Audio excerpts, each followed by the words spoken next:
किया जाए, इसमें अगर त्रुटि हो जाएगा तो जिस स्पीड से, जिस गति से आगे बढ़ना चाहिए वो गति नहीं बढ़ पाता। अगर मशीन सब काम बढ़िया से नहीं करेगा तो काम क्यों नहीं करता है। और जितना मशीन है भाई, एक शरीर ही, अगर शरीर नहीं रहेगा तो मन नहीं रहेगा। तो शरीर मशीन का पार्ट पुर्जा इसी में है, सब पार्ट पुर्जा इसी में है। और मशीन वाला भी इसमें पार्ट पुर्जा है तो इसके लिए इसका मेंटेनेंस चाहिए, तो अन्न चाहिए, पानी चाहिए, वायु चाहिए, साफ पात वाला भोजन चाहिए, शाकाहारी, इसलिए शाकाहारी भोजन नाम बताया गया। फल फ्रूट्स में भी आपको जो सात्विक है उसे खाना होगा। अगर केवल पानी पीते हैं, सात्विक लिक्विड आहार भी होता है, जैसे जिसको शुगर नहीं है वो का रस पी सकता है, अनार का रस पी सकता है। ये सब चीज है बहुत जरूरी होता है। गाय का दूध है, अगर साधना प्राणायाम जब सिखाया जाता है तो एक पाव दूध जरूर उसको पीना चाहिए। ये सब जानना चाहिए और उसका व्यवहार करना चाहिए। अगर प्राणायाम एक महीना में उसका कोटा पूरा होता है, एक हफ्ता इतना दफा करना है, दूसरा दफा एक मात्रा बढ़ा देना है, तीसरा हफ्ता एक मात्रा बढ़ाना है, चौथा हफ्ता एक मात्रा बढ़ाना है, तब वो 4 महीने में साधारण प्राणायाम जो भी सभी प्राणायाम है 1 महीने में पूरा होता है। फिर उसका नियम है कि भाई बीच में एक दिन साधना नहीं किया, प्राणायाम नहीं किया तो उसको 7 दिन में एक बढ़ाकर उसको पूरा किया जाता है। और नियम का पालन नहीं करने से अच्छा नहीं होता रहेगा। इतना पहले को प्राणायाम का झंझट, झंझट नहीं है, इसलिए आदत है कि सब हम रोज करें, और नहीं तो मत कीजिए उसको, प्राणायाम मत कीजिए। इससे और विशेष प्राणायाम है तो विशेष प्राणायाम में और झंझट है, इसलिए बहुत लोग प्राणायाम नहीं करते और संत समाज में प्राणायाम का प्रावधान नहीं है। तो संतों ने, बहुत बड़ा संत के कथन है कि वो अपने शिष्यों को, हमारे प्रिंसिपल साहब जो थे वो बड़े बढ़िया आचार्य थे और काफी कॉम्पिटेंट आदमी थे, और मेरी दास साहब उनको बराबर बुलाते थे अपने सभा में। तो 2 उनके परम शिष्य था लोग, उन्होंने बोला कि हम लोग उन्हीं से प्राणायाम सीखना चाहते हैं। तो मेरी दास ने कहा कि तुमको प्राणायाम की जरूरत नहीं है, तुम्हारा प्राणायाम आपसे आप होगा, अपने से हो जाएगा। वो बात हम याद रखे थे। उसके बाद जब उसका अनुभव किए कि बिना प्राणायाम का भी आपको समाधि आ सकता है, मिल सकता है, इसलिए प्राणायाम की जरूरत नहीं है।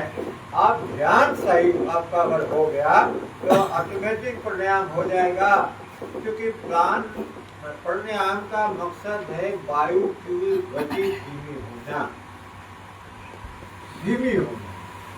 तो एकाग्रता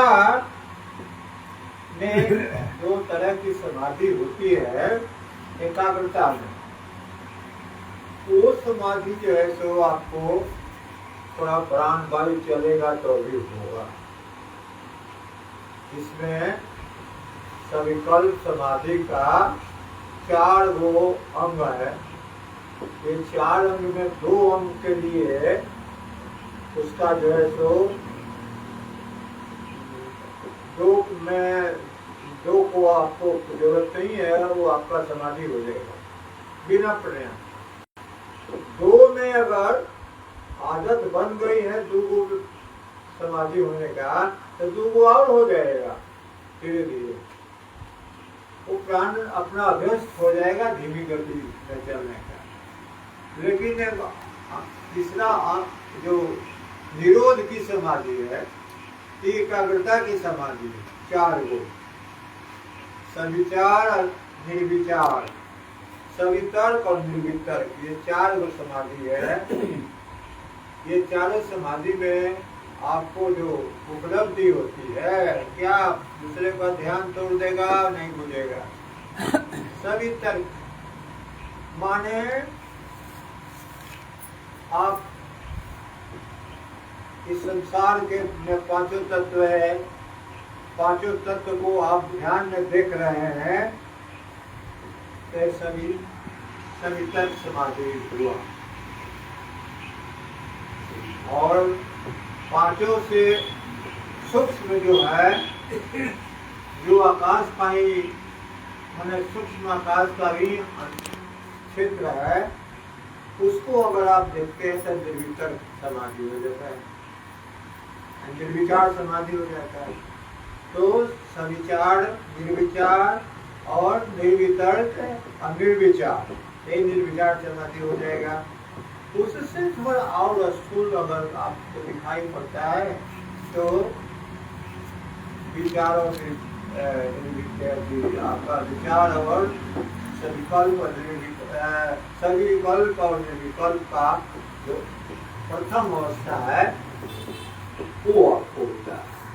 ये चार समाधि सब सविकल्प समाधि अंग है, और इसको कहते हैं कि ये संसार को और इसके सूक्ष्म को, ये दोनों को देखना, ये इसका लक्ष्य है।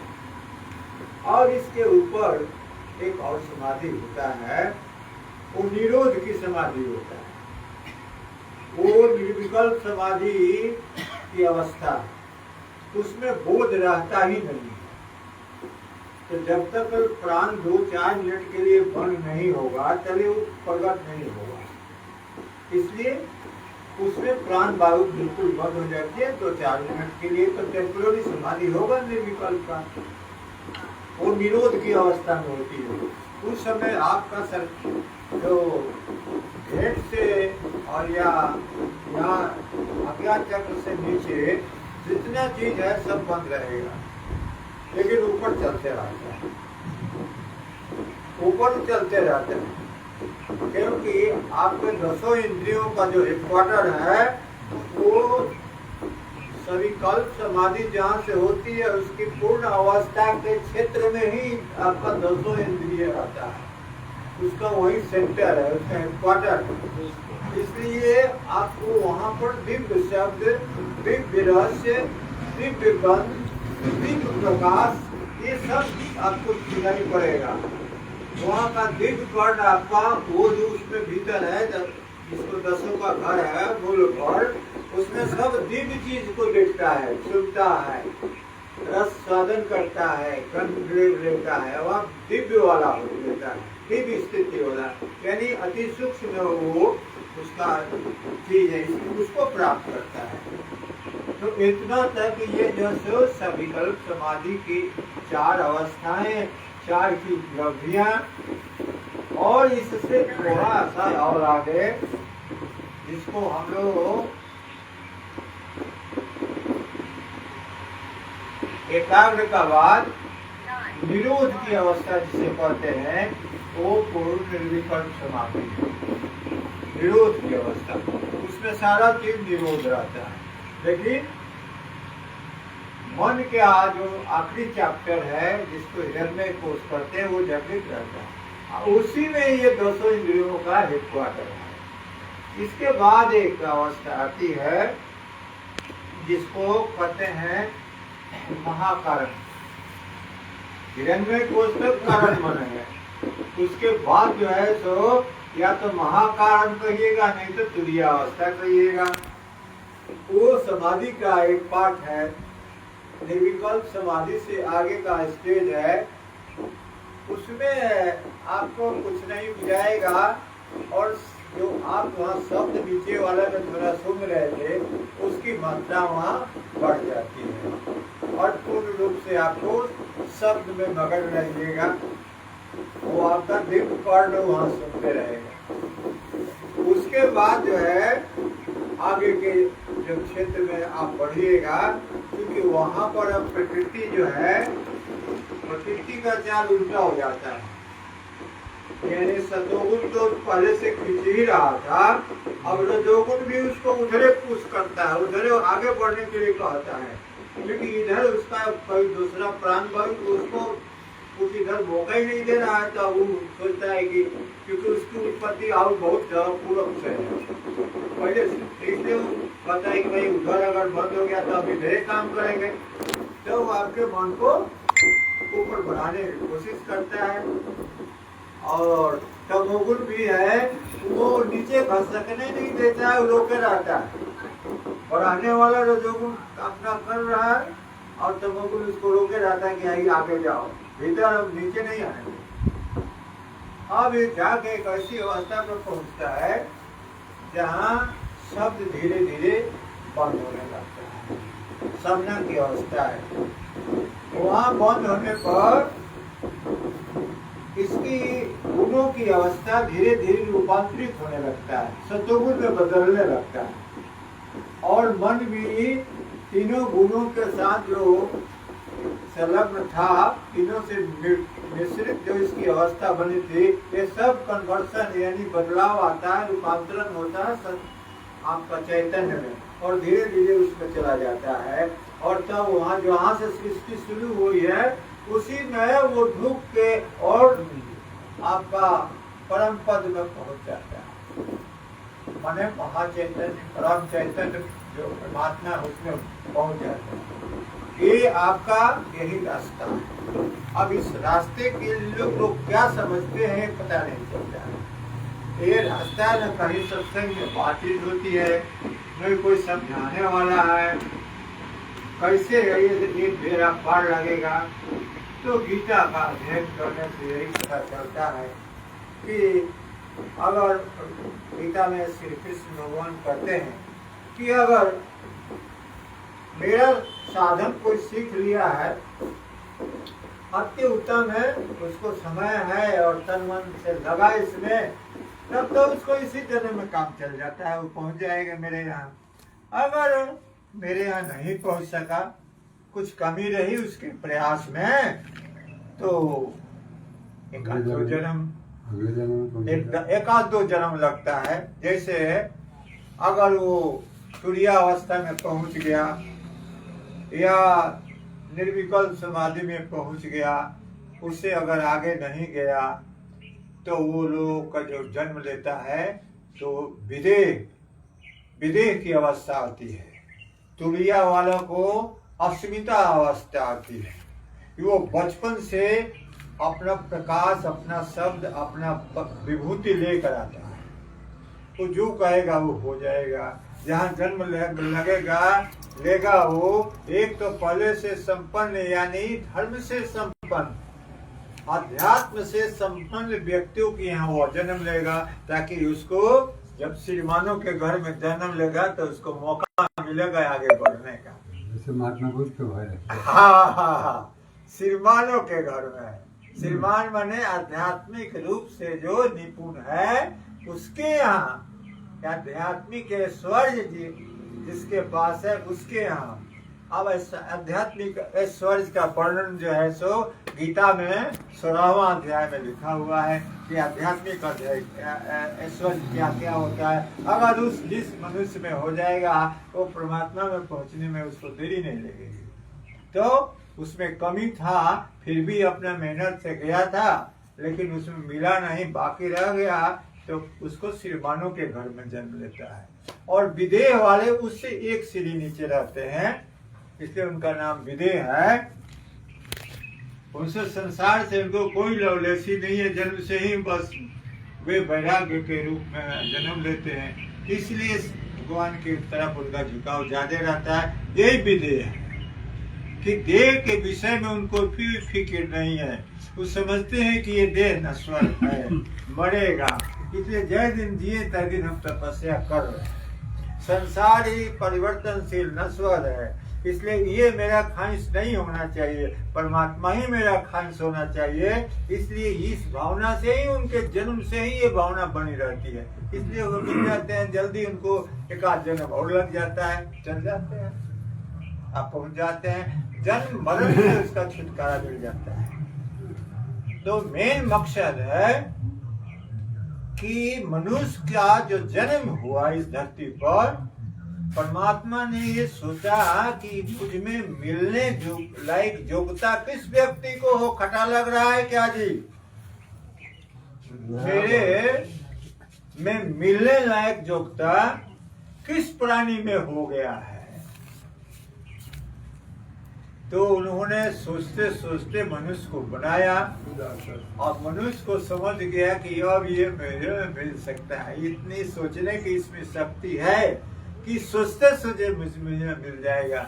इसकी आदत अगर इस तरह बन गई तो मिल जाएगा। लेकिन ये मनुष्य होगा तो इसके लिए जीने के लिए कुछ उपाय होना चाहिए ना। पहले मनुष्य बन गई बड़ा कठिन बात था। तो मनुष्य अगर जीव नहीं, शरीर मिल जाना ही मनुष्य है। मनुष्यत्व पीछे होता है। शरीर जो है सो उसका मनुष्य का है। मनुष्यत्व अभी नहीं आया, वो कई एक जन्मों में होता है। बाकी ना मनुष्य की योग्यता उसको कई एक जन्म में होता है, लेकिन मनुष्य का शरीर तो मिल जाता है। मेरे गांव में एक आदमी था जो भोले भाले कुछ नहीं उसको बुझाता था। हाँ ना तो ना कौन काम करे तो हई कुदारी से करे तो करते रह जाएगा। जब कोई माने नहीं करेगा चलो छोड़वे नहीं करेगा। ऐसे आदमी था, हत्ता बड़ा कपाट था, देह उसी तरह से चलने फिरने में वही लगा अपना, कोई पता नहीं है कहाँ जा रहे हैं कहाँ आ रहे हैं। बम भोला जिसको कहते हैं, ऐसा आदमी था। उसको आज भी याद करते हैं कि भाई एक ऐसा भी आदमी था जो वो 10-20 दफा जन्म नहीं लिया था मनुष्य में, पहले दूसरा तीसरा बार जन्म लिया होगा। पहला बार जन्म तो 100% पशुए होता है, क्योंकि बंदर से और वनमानुष से मनुष्य में जन्म होता है।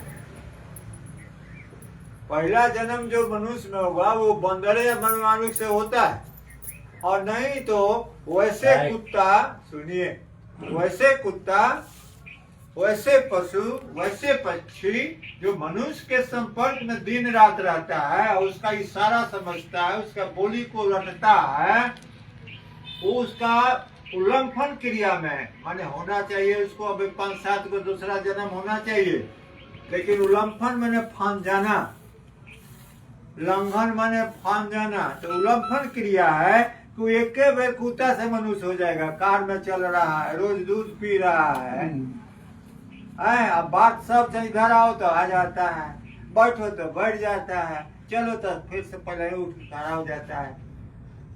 मनुष्य का बात सुन रहा है तो मनुष्य का ब्रेन उसको धीरे धीरे संगत में आ रहा है। वो आदमी मरेगा, वो कुत्ता मरेगा तो पहले, वो बाघ भी मरेगा अगर सर्कस का है तो पहले मनुष्य हो जाएगा, एक में उल्लंघन में आ जाएगा। वो का कबूतर उल्लंघन में मनुष्य हो जाएगा। जो टेगर दबा देता है तो गोली फायर होती है।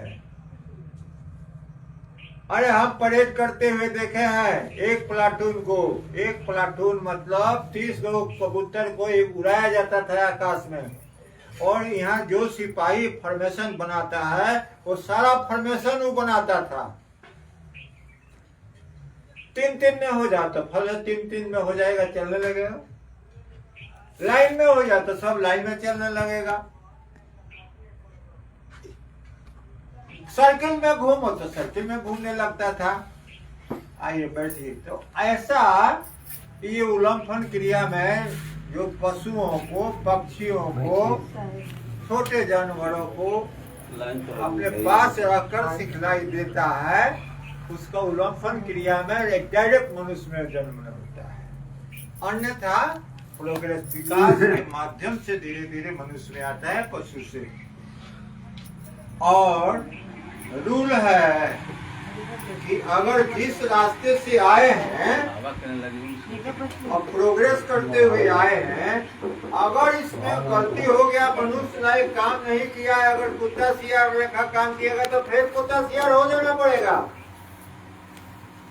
ये नहीं कि कुछ लोग कहते हैं कि मनुष्य में हम आए हैं तो मनुष्य रह जाएंगे, ये बात नहीं हो सकता है। काम करता है अगर कुत्ता का तो कुत्ता में जाएगा, काम करता है अगर बाघ का हत्या करता है बाघ लेखा तो वो बाघ बनेगा।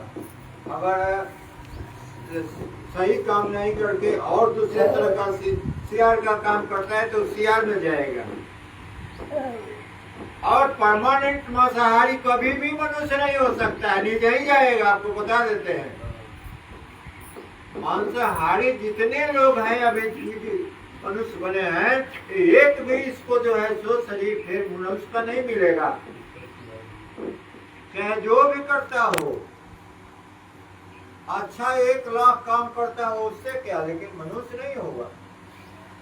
वो मांसाहारी मनुष्य शाकाहारी पशु रहता है। शाकाहारी जीव है, पशु में भी है। हरिण कहाँ, हरिण का तो घास खाती है, खरा घास खाता है। तो वो लोग में उल्लंघन क्रिया होगा अगर कोई घूस दिया तो, और नहीं तो डायरेक्ट जो है तो वहाँ से हरिण से शाकाहारी में है तो शाकाहारी जगह जीव में पैदा होगा। अगर नीचे वाला में नहीं मिलता है तो ऊपर वाला में होगा। तो भाई अच्छा लंगूर मांस खाता है आज के डेट में खाता है? जी मांस है, हाँ खाता जी, मांस खाता हाँ है। जी खा रहा है। सुनिए ना सर, रोटी छतवा पर हमरा अथी बगल वाला छतवा पर मीट बना के रखल रहा सो लंगू आके सब चाट को हम लोग मान रहे हैं।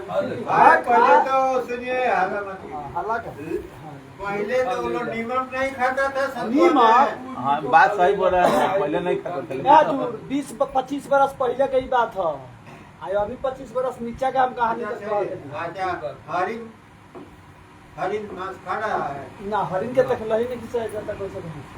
खड़ा मांस खा रहा है। खरा और भात रोटी सब्जी सब खाती है। हमरा भी दिया एगो सब्जी जाके उनमें से देवनी सौली की तब खूब खा ले। और सब्जी खाएगा सब्जी खाई लेकिन एथी ना खाई। तो अभी है ना। अच्छा एक और बात बताते हैं, ऐसा मुसलमान को आप लोग देखे हैं जो मांस मछली नहीं खाता है? जी हम सब खोजे के पड़ी हजारों में एक है लेकिन हाँ है। खोजे के पड़ी, हैं? मुसलमान में खोजे के पड़ी, कौन है? खोजे के हाँ, पड़ी, इनमें ज्यादा ना मिली। मुसलमान लोग बाटे और हरिजन में पहले वो लोग मुर्गा भी खाता था मांस पशु का, लेकिन उस समय भी 1-2 ऐसे आदमी हमारे गांव में औरत थी जो खा ही नहीं सकती थी। बता देते हैं तो आप इंग्लैंड में जाइए, ज्यादा लोग मांसाहारी हैं लेकिन वहां भी शाकाहारी हैं, वहां भी संत हुए हैं और शाकाहारी हुए हैं। बिल्कुल बिल्कुल। और आप वर्ल्ड का इतिहास देखिएगा तो रसिया ऐसे जगह पर भी जहाँ था कि जो शाकाहारी है उसको फांसी का सजा दिया जाएगा, शाकाहारी को फांसी का सजा दिया जाएगा। लेकिन स्थान वाला जाके 5 साल जेल में रहा। इस समय है? इस समय क्या है? कुछ पहले अभी हाल में 10-20 साल पहले ऑर्डर हुआ है कि नहीं, अब जब 5 साल वो जेल में रहा इस्कान वाला तो उसको रूल बदलना पड़ा, संविधान बदल दिया कि जो चाहे तो शाकाहारी रह सकता है। नहीं तो ये रूल था कम्युनिस्ट का कंट्री में, बता देते हैं। तो साइंस ने भी, साइंस की बात करते हैं, जो शाकाहारी व्यक्ति है उसका 10 साल जो है सो फिर बढ़ जाता है। शाकाहारी को साइंस वो प्रूव किया है इसको। तो इस तरह से मैं बात जिस चीज से कह रहा था कि आध्यात्मिक साधना करने के लिए शाकाहारी होना ही पड़ेगा, अन्यथा मनुष्य का जीवन ही नहीं उसको मिलेगा। शाकाहारी होना पड़ेगा। मांसाहारी के लिए इस शरीर नहीं बना है तो प्रकृति या परमात्मा ये सोच कर बनाए कि ऐसा कौन शरीर और किस तरह का मन दिया जाए जो हमको प्राप्त कर ले। तो हमको परमात्मा को प्राप्त करने के लिए परमात्मा ने धीरे धीरे विकास के क्रम में जीवों को मनुष्य तक लाया, और जब इसके मन और बॉडी का उन्होंने समीक्षा किया तो समझा कि वो ये हमको पा सकता है, क्योंकि इसी के उद्देश्य से ये सृष्टि जो है सो सृष्टि में आकाश से लेकर नीचे तक का बना है। ये स्थूल आकाश जो है हमको सूक्ष्म बुझाता है, ये स्थूल है। इससे आगे जो है सूक्ष्म दिव्य आकाश है। दिव्य आकाश में कितने लेवल हैं, जिसमें मनुष्य जाता है साधना से, और कहाँ तक जाता है, जहाँ सृष्टि हो रही है वहां तक जाता है। और उस सृष्टि में वो क्या देखता होगा, एक ही होल है और वो चिंगारियां उससे परमाणुओं का निकल रही है, और सारा जगह प्रकाश है। वहाँ सूर्य तारे नहीं है लेकिन प्रकाश है। और कैसा प्रकाश है, तो गर्म भी है और ठंडा भी है। कहीं सूर्य का प्रकाश है, सूर्य के ऐसा प्रकाश है, तो कहीं चंद्रमा के ऐसा प्रकाश है। किस लेवल में सूर्य का ऐसा प्रकाश है, किसी लेवल में चंद्रमा लेवल का प्रकाश है। माने ठंडा गर्म दोनों है, लेकिन प्रकाश दोनों में है। क्योंकि किसके प्रकाश से प्रकाशित हो रहा है, ये जितने सूर्य तारे, वेद कहता है कि तदेव भांतम अनुभाति सर्वम तस्य भाषा सर्विदम विभाति। हे परमात्मा, आप ही के प्रकाश से ये ग्रह तारे निहारिकाएं जितने हैं सब प्रकाशित हो रहे हैं। इनमें प्रकाश है, आप ही के प्रकाश से है। आप में प्रकाश नहीं रहे तो किसी में प्रकाश नहीं रहेगा। आपके प्रकाश के परमाणुओं में इस तरह की शक्ति है, और उन्हीं परमाणुओं का संगठित रूप जो है से ग्रह है, तो उसमें प्रकाश रहेगा ही। और जहाँ अविद्या से आच्छादित प्लेनेट्स हैं वहाँ प्रकाश नहीं है। इसलिए यहाँ पर भी अविद्या से आच्छादित जो व्यक्ति है, तमोगुण प्रधानता वाला शरीर और मन है, उसको ज्ञान नहीं होता। ज्ञान रहेगा, इतना नींद रहेगा कि बुझाया कि नहीं। अरे भाई, ये परमात्मा का अथी है, प्रयोजन है, सिद्ध है। तो क्या किया परमात्मा, जब मनुष्य बन गया और मनुष्य में चेतन शक्ति, मनन शक्ति इतनी है, इसको जीने के लिए कोई व्यवस्था होना चाहिए। इसलिए पृथ्वी में अन्न उपजने की शक्ति आई, फल उपजने की शक्ति आई, जल की व्यवस्था हुई, हवा की व्यवस्था हुई, अग्नि की व्यवस्था हुई। आपको शब्द ट्रेवल करेगा, बातचीत कैसे करेगा भाई, तो शब्द की व्यवस्था हुई। इसलिए आकाश का गुण है शब्द, वायु का गुण है शब्द अर्थ। देखबे नहीं करेगा तो किसी को छुएगा कैसे। इसलिए अग्नि की व्यवस्था हुई कि देखेगा। इसलिए अग्नि के अंश से आंख बना, आकाश के अंश के सतोगुण अंश से कान बना। इस तरह से ये बना है। तो आकाश से बना, वायु से बना, अग्नि से आंख है, वायु से स्पर्श चमड़ी, और जल से जीव की स्थापना हुई। नहीं तो इसको खाएगा कोई, टेस्ट कैसे लगेगा है। और पृथ्वी नहीं से के अंश से जो है सो आपका नाक बना है। इसलिए पृथ्वी में चाहे कहीं भी गंध दुर्गंध रहेगा तो उसको आप समझिएगा नहीं, तो उसे उसके तरफ जाइएगा कैसे और उसे हटिएगा कैसे है। तो इन पांचों तत्वों के सतोगुण अंश से ये पांच ज्ञान इंद्रिय बनी। उसी तरह से इस पांचों के रजोगुण के अंश से 5 कर्म इंद्रिय बनी हैं। इसका ज्ञान होना चाहिए मनुष्य को। तो शरीर के सारे सूक्ष्म और स्थूल शरीर के विषय में जानकारी हो, सृष्टि के विषय में जानकारी हो, इसके आध्यात्मिक क्षेत्र की जानकारी हो और इसके अलावे परमात्मा की जानकारी हो, उस व्यक्ति को ज्ञानी कहा जाता है। उस व्यक्ति का नाम ज्ञानी है। तो अब आपको इंद्रिय दे दिया, उसके अनुसार वस्तु बनाया। अब आप जो है सो अन्न खा सकते हैं, फल खा सकते हैं, जल पी सकते हैं, मुंह दिया है तो कुछ बोल सकते हैं, जीभ दिया है तो कुछ स्वाद ले सकते हैं अपने आनंद के लिए। ये आपके जीने के लिए जरूरी है। तो कान से सुन सकते हैं, आध्यात्मिक भजन लोगों को अच्छा लगता है, सत्संग सुनने का तो अच्छा लगता है, तो प्रभावित हुआ तो परमात्मा को याद करने की उसमें उत्कंठा जगेगी, जिज्ञासा होगी, तो फिर उसको सीख करके परमात्मा को स्मरण करेगा, चिंतन करेगा, ध्यान करेगा। ये प्रोसेस देखिए कितना परमात्मा बनाए हैं।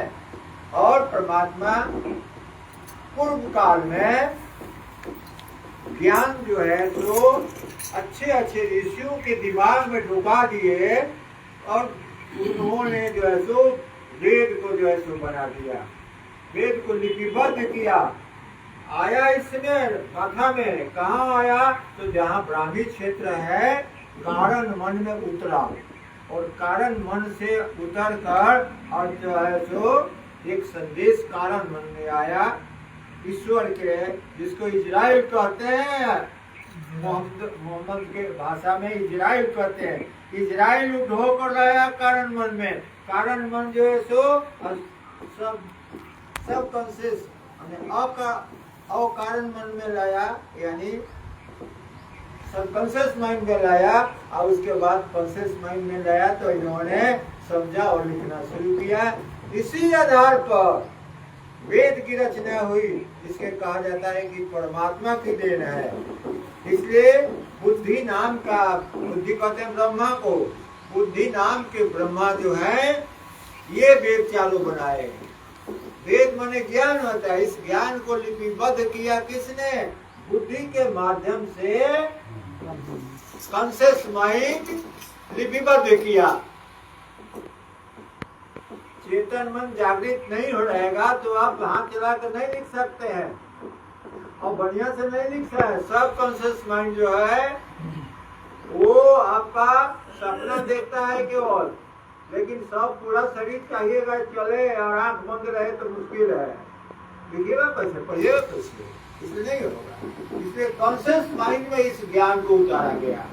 ये परमात्मा के चिंतन शक्ति से, चेतना शक्ति से मनुष्य के अंदर इस तरह की चेतना बढ़ी और लिखना किया शुरू किया। इसीलिए कहा जाता है कि वेदों की उत्पत्ति जो है सो ब्रह्मा नाम बुद्धि हिरण्यगर्भ।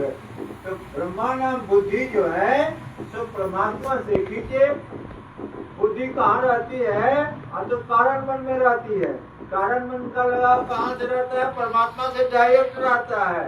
इसलिए उसमें जब उत्पन्न हुआ ज्ञान तो बुद्धि ने उसको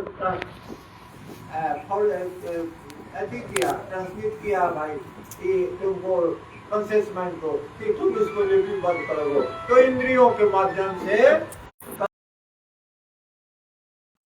यही इतिहास है आपका। कुरान शरीफ का, बाइबिल का है, इसलिए एक को होली बाइबिल कहा जाता है और एक को जो है सो ऑनरेबल कुरान कहता है, इसलिए उसका नाम है कुरान शरीफ।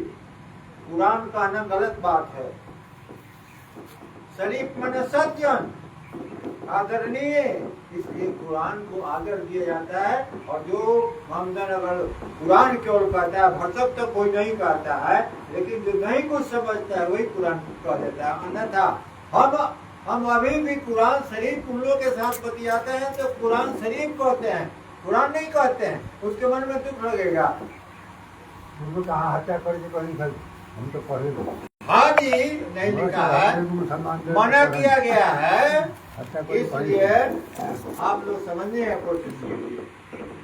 अब आप जितने मनुष्य हैं सारे मनुष्य को जो है सो ये सुविधाएं दी गई परमात्मा की तरफ से कि इसको सुविधाएं रहेगी तो ये परमात्मा को याद करेगा, मुझको याद करेगा और वो आगे बढ़ेगा और मुझ में आकर आराम करेगा, यानी मुझ में मिल जाएगा। मेरा था मुझ में मिल गया है। अभी एक आदमी जो गाना गाया घटाकाश का घटा जल और घट जल और अथी का समुद्र का या नदी नाला का, तो घट उसमें है, उसमें जल है, घट में जल है, बाहर भीतर पानी, माने घट में भी पानी है या घट के बाहर भी है। परमात्मा भीतर इसमें भी है, परमात्मा बाहर भी है। आपके शरीर में जो सहस्रार चक्र है इसके भीतर सुषुम्ना नाड़ी, सुषुम्ना में जो ब्रह्म नाड़ी है, ब्रह्म नाड़ी जाकर जो जिस जगह में जाती है पहुंचती है वहाँ एक छोटा सा होल है, खाली है, शून्य है। उस शून्य में पहुंचने का मतलब निर्विकल्प समाधि, उस सतलोक का जगह है, इसलिए वो निर्विकल्प समाधि होती है।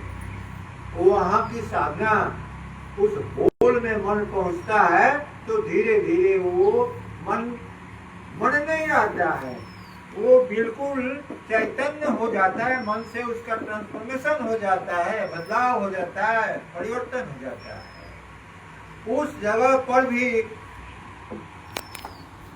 इससे आगे के साइंस है जो विरले कहीं मिलता जुलता होगा, वाणी में कहीं कहीं मिलता है, लेकिन उसका डिटेल नहीं दिया गया है। जबकि कबीर साहब ने अपने वाणी में लिखा है कि एक दूसरा सहस्रार है, और तिब्बत के ज्ञानगंज के महात्मा लिखते हैं कि एक दूसरा सहस्रार है, वहाँ जाने का कैसा रास्ता है, किस विधि से पहुंचा जाता है, उसमें वर्णन है। लेकिन आज तक के हम लोगों के या बाइबिल में या कुरान शरीफ में उसकी चर्चा नहीं है। बहुत से आप देखेंगे कि बहुत जगह बहुत से संप्रदाय हैं, कुछ ऐसे संप्रदाय हैं जो हट से करते हैं, उसके बात को नहीं मानते हैं तो उसको मारपीट करता है लोग। तो ये संप्रदाय और सांप्रदायिकता हो जाती है, ये संप्रदाय सांप्रदायिकता में बदल जाता है कि हमारा छोड़कर दूसरा नहीं कुछ हो। और संप्रदाय जो है वो अच्छे जो भी सिद्धांत है या अध्यात्म का, उस पर चलने वाला एक ग्रुप बनाता है, उसका अगुआ होता है, वो संप्रदाय कहलाता है। लेकिन जैसे ही उस नियम को कठोर बनाकर और दूसरे को उससे नफरत कराता है, वो सांप्रदायिकता है, अपने को ऊंचा दिखाता है, ये सांप्रदायिकता है। तो बहुत से संप्रदाय हैं, अलग दूसरे देशों में भी है। जैसे एक बाइबल का ईसाई धर्म 36 भागों में बटा हुआ है। बौद्ध धर्मिक 6-7 वो बहुत पुरातन टाइम में ही बट गया था, हीनयान, महायान, वर्ज्यान, समझे कि नहीं? ये बहुत से शब्द यान बहुत कायदे बन गए थे, उसका विभाजन हो गया था। उसी तरह से मुसलमानों में शिया है, सुन्नी है, आपका वो सूफी मत है, ये सब मोहम्मद साहब के नाम पर ही है लोग, लेकिन आपस में भाग दिया है लोग। इसके अलावा भी है कुछ, तो ये सांप्रदायिक है, संस्थाएं हैं। इन लोगों को उस संसार के विषय में पता नहीं है, केवल इसी जो नीचे वाला ब्रेन के अंदर में है उसी के विषय में इसको पता, ऊपर नहीं पता। तब अब हम मैं आ रहा हूँ कि तो इतना दे बहुत प्रक्रिया काम है भाई, तो सिंपल बात क्या हो सकता है? सिंपल बात ये हो सकता है कि जो शब्द की साधना करते हैं, शब्द माने आदि शब्द, शर्मा जी वो श्लोक बोले थे, आदि शब्द जो चीज है जो विचार करता है, जो समझ जाता है, वही जो है सो उपलब्धि कर सकता है। तो आदि शब्द यानी आदि नाम, शब्द माने शब्द उसको कहते हैं, नाम को पुकारने के लिए शब्द की जरूरत पड़ती है। शब्द को पुकारने के लिए नाम की जरूरत पड़ती है, दोनों का सानिध्य है, इसलिए उसको शब्द भी कहते हैं, नाम भी कहते हैं। इसीलिए संत संप्रदाय में नाम दीक्षा, नाम साधना दी जाती है। दिया जाता है शब्द की साधना, लेकिन बोला जाता है कि नाम दान दिया गया। बोला जाता है नाम संत है, ये डूब जाना यहाँ है खड़ा, एगो ने वो देखिए एगो ये नाम दान वाले हैं, नाम की साधना करते हैं, यानी शब्द की साधना। शब्द को पकड़ लेगा, लेकिन आज तो कबीर पंथ में हम बहुत जगह गए, 53-54 साधना लोग करते थे, आज तो नहीं करते, साधना करते ही नहीं। आरती हुआ उसके बाद खत्म हो गया, तो नाम साधना। जबकि साहब लिखते हैं कि शब्द साधना कीजिए, साधो शब्द साधना कीजिए, जाहि से सब जग उपजे ताहि को धर लीजिए, साहब शब्द साधना के। शब्द से ही सारी सृष्टि है, सारी सृष्टि जो मानव से लेकर पशु पक्षी सब प्राणियों को देखते हैं, सब शब्द का खेल है। उस शब्द को ग्रहण करने के लिए, प्रैक्टिस करने के लिए कबीर साहब ने लिखा, संत मत में लिखा हुआ है। वो कोई गलती बात नहीं है, सही बात है, क्योंकि वेद में भी शब्द की माता है। वेद में भी जो भी साधना के भिन्न भिन्न तरीके बखान किया गया है, और शब्द के आखिरी छोर तक पहुंच जाने का बाद परम चेतना वहाँ हमेशा खींचते रहता है। इसलिए आसानी होगा कि बिना बैल का वो खींच लेगा, निर्मलता जो आएगी खींच लेगा। निर्मल मन में जो राम कथा जो निर्मल मन में स्नान करता है, उसको हरदम परमात्मा उसको क्षीर सागर में नहाते रहता है।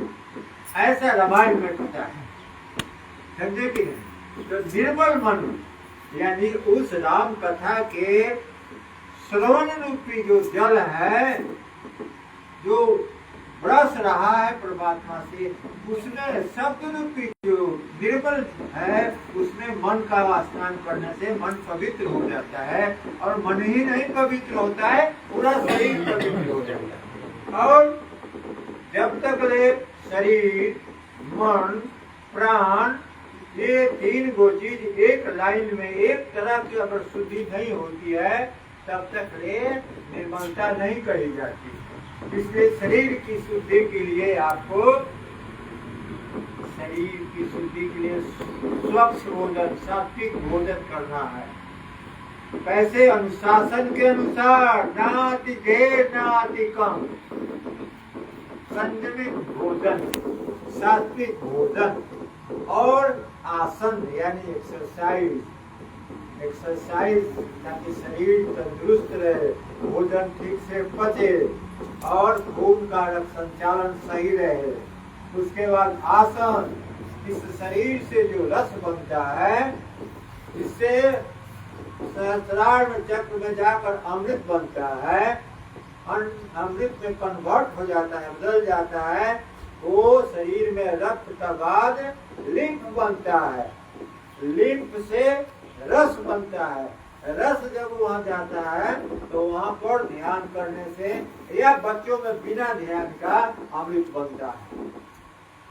6 महीने से 8 वर्ष तक के बच्चों में अमृत बनते रहता है, 8 वर्ष के बाद कम बनना शुरू करता है। इसलिए उसके शरीर को देखिएगा कितना कोमल है, उसके विराट को देखिएगा कितना चमकता है, क्योंकि उसका जो अमृत का जो क्षरण है, गिर रहा है, उसके शरीर में पहुंच रहा है, उसमें चमक है। और उसको आप, हम, तुम, शाम का, जात पात का कोई बोध नहीं है, निर्मल है। इसलिए निर्मलता, जब तक निर्मल मन रहेगा तब तक अमृत क्षरण की मात्रा अधिक बढ़ती रहेगी। और जब अमृत क्षरण मनुष्यान हो जाता है, 13 वर्ष से ऊपर होने लगता है, उसके ग्लैंड्स में वृद्धि हो जाती है और वृद्धि होने से सांसारिकता में उसका झुकाव बढ़ जाता है। रिजल्ट होता है कि अमृत क्षरण कम होने लगता है और मनुष्य के अंदर जो बीज की जो है सो उत्पत्ति होती है 13-14 वर्ष का बाधे होती है, अगर उसका क्षरण हो गया तो आप लिंग में बदलाव जो आया, जो बीज रूप में बना, वो ऊपर जाकर ब्रेन में नहीं पहुंचता है और ब्रेन से संस्कार में नहीं जाएगा, अमृत बनना ऑटोमेटिक कम हो जाएगा। तो इस तरह से आपका शुद्ध भोजन, सात्विक भोजन है। अब भोजन का इतना ही गुण नहीं है कि कोई बना दिया खा लिया। अरे बनाने के टाइम में क्या सोच रहा था, उसका प्रभाव उस पर पड़ता है। किसकी कमाई है, जायज कमाई है कि नाजायज कमाई है, इसमें झुका हुआ है।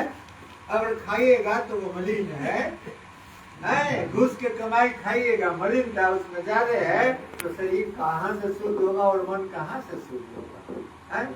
इसलिए यह भी देखना है कि जो खा रहे हैं किसने बनाया, किस विचार से बनाया, कहाँ के कमाई से बनाया, इतना जरूर देखना। उसके बाद तब जो है सो आपका सात्विक भोजन कहा जाएगा। इसके बाद अगर आसन करते हैं तो चंद में कौन लगता है, जैसे चांदी में चांद गति हो, उसमें प्रकाश उसका बढ़ जाएगा, उसमें गति बढ़ जाएगी, है उसमें मात्रा बढ़ जाएगी, उसका स्पीड बढ़ जाएगा, उसमें चमक बढ़ जाएगी, उसकी सूक्ष्मता बढ़ जाएगी। रिजल्ट होगा कि उसके अनुसार आपका अमृत बनेगा। और प्राणायाम का क्या काम है कि प्राणायाम का काम है कि प्राण वायु को दो तरह, उसका मुख्य रूप से 10 शरीर में 10 गो प्राण है, 10 तरह का काम है, 10 जगह रहता है, फिर भी उनका काम दो जरूर है, मुख्य कि आपके शरीर में रक्त संचालन प्राण के बिना हो ही नहीं सकता है। इसलिए प्राण भी आपका सिस्टमेटिक चलना चाहिए, न कम चलना चाहिए न बेसी चलना चाहिए, सिस्टमेटिक चलना चाहिए, मात्रा के अनुसार चलना चाहिए, ताकि वो बैलेंस मात्रा में आपके शरीर के चारों तरफ फैलाता रहे। तो शुद्ध अन्न का शुद्ध रक्त जो है सो वायु जो है सो आपके शरीर में भेज रहा है, लेकिन उस वायु में जहाँ गंदगी है वहाँ नहीं ठहरना है, आप खुदे भागने लगते हैं, क्योंकि उसमें वायरस जो रहता है, कीटाणु जो रहते हैं उड़ते रहते हैं, वो शरीर को क्षति पहुंचा सकते हैं, इसलिए आप वहाँ से भागते हैं। और उसमें दुर्गंध, जब तक उसमें कीटाणु बनते नहीं है तब तक लोग दुर्गंध उसमें नहीं आता है। तो वायरस ऐसा चीज है जिसका डेवलपमेंट स्वरूप कीटाणु है।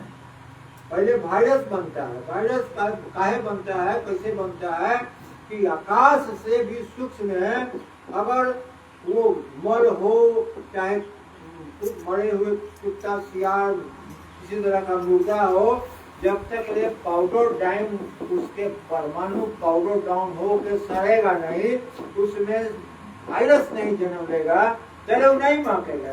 वायरस होगा तो मांगना शुरू करता है। वो वायरस क्या है, सूक्ष्म कीटाणु, अति सूक्ष्म कीटाणु है, जो पीछे चलकर वो कीटाणु में रूपांतरित हो जाता है। वो दूरबीन से देखा जा सकता है, स्कोप से देखा जा सकता है, और उसमें खून जो जांच होता है वो सब कीटाणु उसमें वायरस रहता है, छत्ते वो सब सेल्स होते हैं, जो बड़ा हुआ सेल्स है, जिंदा सेल्स है, सब दिखाई पड़ता है उसमें। वो प्राण से ही जीते हैं, ऑक्सीजन लेकर ही जीते हैं, और सब मेडिकल टेस्ट में आ जाता है। तो इसीलिए आपको समझना होगा कि आपका जो भोजन है वो सात्विक और शुद्ध होना चाहिए। प्राणायाम जो करते हैं वो अच्छा जगह पर होना चाहिए, खराब जगह पर नहीं होना चाहिए, है। तो ये आपका आसन, प्राणायाम और भोजन, जब नियम से आपको सारे अंगों और मन के भिन्न भिन्न चीजों को साफ करता है। जैसे आप आसन करते हैं, प्राणायाम करते हैं, रोगों का काम तो आपको बता दिया, लेकिन इसके अलावा भी तो नियम है, मन से, वचन से, कर्म से किसी को बुराई नहीं करना, ये तो सत्य है। अगर इस तरह की विचारधारा हो, कब हो सकता है? कब हो सकता है? जब सारे संसार के हर प्राणी को मनुष्य ये समझता है कि इसमें परमात्मा रहता है, तब गलती नहीं करेगा और विचार जो है सो शुद्ध होगा। ये जम का जो है सो ये जब बड़े सत्य, हिंसा, हत्या, ब्रह्मचर्य, अपनी के 5 पाठ है, पांचों का अलग अलग काम है और नियम जो है शौच, संतोष, शपथ, स्वाध्याय, ईश्वर परिधान, तो ये 5 को जो है ये भी आपके अपने शरीर के लिए जरूरी है। वो 5 व्यवहार दूसरे के साथ है, लाभ आपको, व्यवहार दूसरे के लिए लाभ आपको होगा, सत्य बोलिएगा तो लाभ आपको होगा, हिंसा नहीं कीजिएगा तो लाभ आपको होगा, है तो हंसते चोरी नहीं कीजिएगा तो लाभ आपको होगा। अब कोई कहेगा चोरी नहीं किया तो हमको क्या लाभ होगा, है? एक तो विचार पवित्र होगा, दूसरा अगर चोरी आप नहीं किए तो आपको पीछे चलकर शारीरिक, मानसिक और आर्थिक संपन्नता हो जाएगी। अगर किसी का आप हानि नहीं किया, किसी को कष्ट नहीं पहुंचाया, किसी का चोरी नहीं किया, तो आत्मा यहाँ, इसी में आत्मा, परमात्मा इसी में, आपके मन में इतना बल हो जाएगा कि जिस दिन मन में कुछ खटखट हुआ कि अरे हम तो गरीब हैं, अरे उसके तुरंत बाद आपको परमात्मा धनाढ्य बना देगा कि अच्छा ठीक है, तुम तो कहता है कि हम गरीब हैं, खाई को नहीं मिल रहा है लेकिन दे रहे हैं, देखो दुरुपयोग कुछ बढ़ता है कि नहीं। धन होना दुरुपयोग का कारण है, अहंकार बढ़ेगा, लेकिन अगर ज्ञान है तो नहीं बढ़ेगा। अगर ज्ञान में प्रतिष्ठित नहीं है तो बढ़ जाएगा। उसी तरह से अहिंसा है, आप जो हिंसा करते हैं उसका फल आपको भोगना पड़ता है, और अहिंसा करते हैं तो फल नहीं भोगना पड़ेगा, बल्कि आपका कोई दुश्मन संसार में नहीं मिलेगा, कोई आ ही नहीं सकता है आपको हानि पहुंचाने के लिए।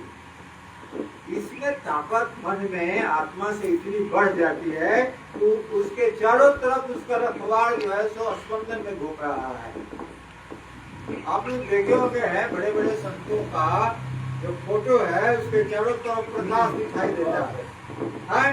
साधु संत के तुम वो जो है प्रकाश जो है वो आपके आत्मा का प्रकाश है, जो मन के माध्यम से बाहर में फैल रहा है। वो रखवार है हर तरह का, आपको क्या जरूरत होगी उस सब को काम करने वाला है। आप बोलिए, अरे अध्यात्म बहुत है, ये परमात्मा में अगर अनंत शक्ति है तो मनुष्य में भी हो सकती है। कागरी जी, अरे कुछ